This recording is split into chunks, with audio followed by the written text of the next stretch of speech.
Hello everyone, this is GMnoobular here with my very own Let's Play of Minecraft. I'm currently playing Feed the Beast on the Minecraft pack. The sole fact is, there are so many more things you can do. Yes, I do enjoy vanilla, however, I also enjoy having more things to build with. Much bigger range and much more variety of things you can do. I'm currently using the Minecraft pack at the moment simply for its stability. It's done me good so far. I was originally on the beta pack, however I decided to upgrade and now this is what I'm working with. At the moment for my first world, I've made a bit of a start for everyone, so it looks fresh-ish until you see I have these jungle trees just floating about on these hills, but nothing else. I also have some first buildings, something to get us started with for our new season. This is a local world of Feed the Beast, so I'm thinking I'm going to call this season Feed My Beast, because it's my world. It's not on a server, it's nowhere else. Maybe one day I'll put it up on a server, but I doubt that's going to happen. So first I'm going to need my stuff, and let me introduce you to everything. That's what this first episode is going to be, just an introduction to show you what we're doing, what we're planning. And then just keep in tuned and head from one project to the next. This is where my trees grow. There's nothing else out here but trees. I do have a path here because, as you can see by the shape of that house, it was originally a town. After that town got, chopped down by me. Yes, I chopped it down. I didn't blow it up, which I was tempted to, but I've never been good with TNT and I blow up everything but what I want. Okay, going through here. As you can see, you can't see much of a base. It's just a bit of greenery. This is my house. This is where all the magic happens, right in here. Although, with most people they have a castle or a floating city in the sky, I decided to go for something a little bit different. Let's go in here and have a look, and here we have it. This was originally the actual, what do you call them, the generic house for Minecraft. However, I decided to change the block up, even though it is still completely flat and could be so much better. So this is what I had for an idea. Down through here, let's build an underground base, something a little bit different. Okay, let's go down and have a look. This is where it started. I decided to put some detail in, a bit of a fountain, everything just green. As you can see, I like building with wood. That's the idea with all the trees up top. If you can't tell yet by now, I'm a little nervous. It's my first video, but stick with me and we'll see how we go. Well, if I'm talking about this room, the only problem I've had so far is Enderman. Even though it's lit up, Enderman jump in and they steal my blocks of dirt, or they give some back. I generally find that they give back a little more than they take, which is nice, but I don't really want it at all. Let's go down each of these corridors and see. This is my first cave. I have lit up nearly the entire thing and it goes for quite some time. Another funny thing, which I'll show in a later episode, is the original world. This one's called Anarchy 2. The first one was just Anarchy, and I did nothing Feed the Beast whatsoever with it. Not a single thing. But then I moved on. Started off slow, got a bit bigger. This is the most boring part of my base, the beginning of our project. I have a sugarcane farm here, just a quiet little cozy design, something to give me sugarcane really, nothing else. Okay, keep going out here. We have the, yes, and courtesy of Mr. Enderman. He left this here for me one day and I thought it'd be very nice to leave a sign to remind me where it came from, even though I'm pretty sure I should know every time I see it. This is the portal room. My portal room is dull. It is really, really dull. I'm tempted though to have a sign up here just saying keep left. I decided to have the two there because I messed up with the room design and I ended up making it an odd number instead of an even, so I can't actually have the portal in the middle of the wall. I had to have a block in the middle and one on either side. Yes, that's the Twilight Forest portal. May as well show you what's in here first. Let's go to the Nether. Okay, come on, come on, come on. There we go. This is what I call the Nether Factory. It is literally cobblestone, nothing but. Although it is quite effective for what it does. It stops the gas from seeing me, so nothing blows up. Here I have a pump that goes down to the massive lake of lava down there. It comes up and sucks it into this tube. This is my lava storage. If I ever need lava, put in buckets or convert somewhere else, this is where I come. I then added on to this and decided I'll have a pipe taken out at the same time into a copper factory. This is how it works. First, the lava goes to a generator which powers an MFE.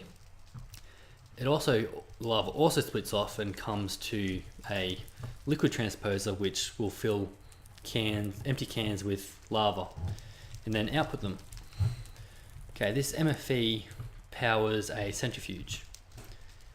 This liquid transposer pushes out the cans of lava and it circles in this infinite loop.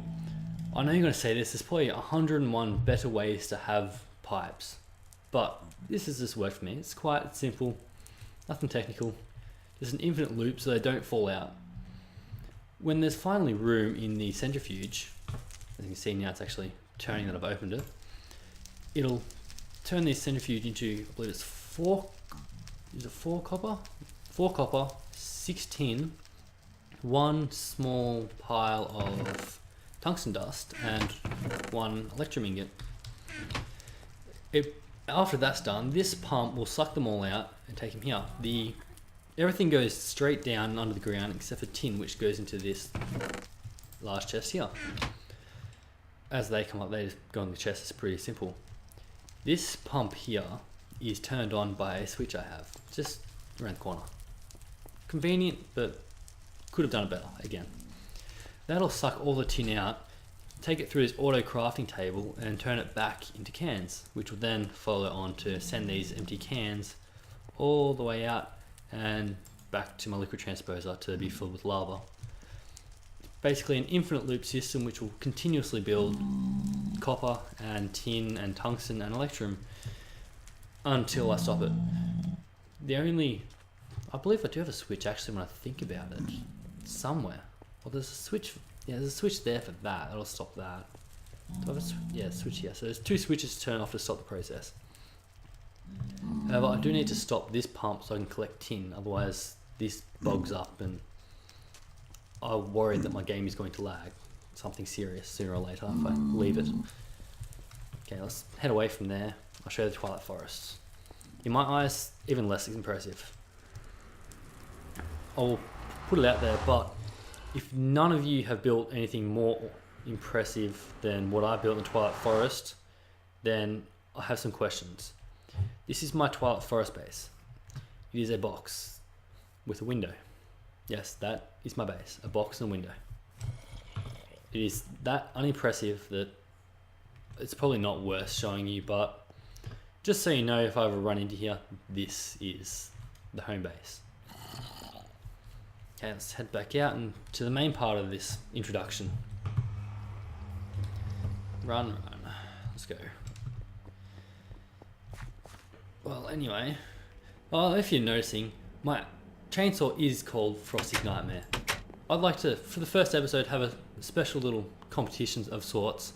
I want you to post in the comments box down below why you think it's called Frosty's Nightmare. And yes, there is an actual reason.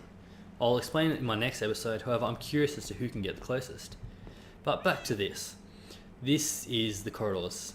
That bland corridor we walked down before is going to turn to this. This is the design for it. We have a pathway which leads down the middle and paths off to the rooms. We have our light sources, which are just inverted white lamps with some little blocks around. A wooden planks panel. And then wooden, what are they called? The ones with the holes in the middle, the hole panels. Do I have any? No, I don't have any on me. Let's find out. I can't remember what they're called. I built this a little while ago. Come on, give me a hollow spruce wood cover. That's what it is. It's hollow. And at the top I have the same thing with some posts. Not actual fences, but posts. The good thing about this is you can have different little blocks in the one block space, so they actually join up, which makes it look a lot more flush than just having a fence post down straight onto the lamp, or you can have one of these panels, then the fence post, the block above it. But that's about that. The other benefit is if I have it down here, it won't actually join to the blocks on the side. It will just go straight up the middle. Okay, now down here, I decided to build this path kind of in the air as a bridge. So it'd be nice, something different. Down here, I have just, well, a cat. These cats move around from time to time when they're sitting down. I don't understand why, but I go into a room one time and there's a cat there.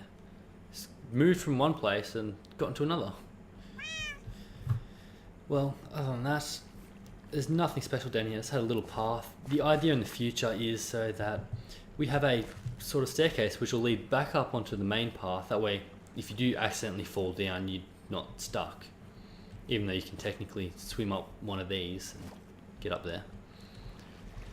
However, I'd rather an actual proper path that people can just walk up. Now, this was the engine room. Basically, this is my stock of stuff that's been smelted. That's roughly what it's used for. Here I have my industrial furnace, my coke oven which is out of date and not needed anymore. I have this, a tree analyzer. I originally built a tree analyzer. I built the tree analyzer to test saplings out, and that way we could do some breeding later on. However, I saw you can make a tree analyzer. I heard about the bee analyzer and I figured this would work the same. I haven't tried putting a piping system through, so pipe goes in and pipe sucks it out. However, just placing it in there doesn't do anything. I don't know if it's meant for later or it's just because I haven't put pipes in it, but it's not working at the moment. I have a different assortment of machines, I suppose, that's what I can call it. Laser, do you call laser a machine or not? I'm curious, because it is technically a machine in a way, but you don't interact with it or anything. It's kind of like a tool more than a machine. This is my temporary storage chest. This just has junk in it. I have a few junk chests actually. So, other than this room, well, I'll show you down here first. This was the piping system I worked out. Once again, I have utilized my infinite loops in the system.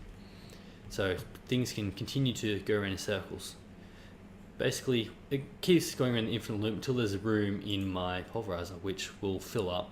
Pulverize it, then let me just fix this up quickly. I tend to turn it off sometimes when I'm quickly doing a couple of things, which will output it down into here, which will take it.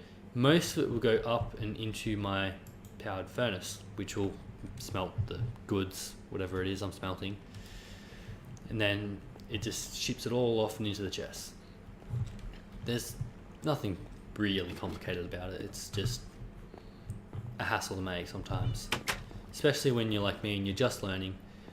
You'll notice a lot of this stuff I'm just learning as I'm going, so I wouldn't blame you if you sit there and face palm a little bit. And I have a spider. The interesting thing about my pathway is every here and there's one block with a light level of 7, so monsters tend to spawn. I walk out and I see a creeper hanging around, and it's always got me on edge because I know it's going to do an hour's worth of damage just with one effort, one little explosion. Okay, these are just 2 chest rooms. That is junk room. All cobblestone, gravel, dirt, just all goes in there. And this is my main room. Basically, I have, this is all digging materials in this half. All stuff you dig out of the ground. This is stuff I make. Machines, tools, that sort of stuff. However, I do have some ingredients in there, such as food and bees, flowers and stuff, saplings. I also have wood in here because wood isn't really mined. Other than that, there's not too much else to show you, but I will show you what we're planning on doing for our season 1 of this. Season 1's going to be improving the base, expanding it, building new rooms, learning new things. This is an unfinished corridor, so we need to continue in this direction, possibly going down further and having multiple layers underneath. Although first I do believe I will just be digging the tunnels and not making this as I go. I'll dig a stretch, then I'll make the design. I do have a design for a village at the moment, which I'm working on, and I'm planning on doing that in season 2. Full town, underground village, that's the idea. This is also meant to be the corridor, and I'll expand this. There's a whole lot to be done. However, with our next episode, before I leave you, I'll show what we'll be working on. My enchanting room, the library. This is my library. With different rooms, I've tended to use different leaves and different designs. This one was something special. I've already designed this in creative and it looks amazing. It really does. What the next episode is going to be based on is showing how you can use lighting with different types of wooden planks. Sorry, not wooden planks, wooden slabs. But I'll leave it at that and keep tuned next time to show you my tricks of the trade.